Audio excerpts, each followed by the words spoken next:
సమాచారం ఇవ్వాల్సిందే. ప్రభాకర్ రావుకు సుప్రీంకోర్టు ఆదేశం. హైకోర్టు పాస్వర్డ్లను రీసెట్ చేయాలి.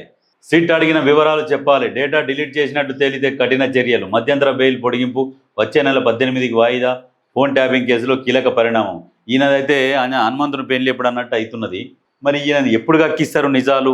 ఇంకెన్ని రోజులు సమయం పడుతుంది? మరి వీళ్ళు ఏం లాబింగ్ చేస్తున్నారు అనేది అర్థం కావట్లేదు. ఖచ్చితంగా వీళ్ళు చేసిన అరాచకాలు, మేజర్ అరాచకమే అది తాళం చేయి. ఇక్కడనే ఉన్నది.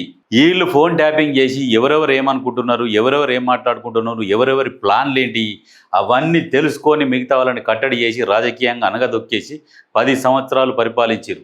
ఈయన రావు, ప్రభాకర్ రావు, రాధాకిషన్ రావు, ప్రణీత్ రావు, ఈ రావులనే పెట్టుకున్న భుజంగరావు, వీళ్ళందరినీ రావులని ఈ కమ్యూనిటీకి సంబంధించి వీళ్ళని పెట్టుకొని శాసించిండు 10 సంవత్సరాలు దొంగ. ఆ దొంగ శాసించి ఇవాళ వీళ్ళు ఇంకా దొరుకుతలేరు. వీళ్ళ ద్వారా ఆ పెద్ద తలకాయ బయటికి వచ్చి ఆ పెద్ద తలకాయని ఎన్నడు జైలు వేస్తారా అని చెప్పేసి ప్రజలు వేల కళ్ళతో ఎదురు చూస్తున్నారు.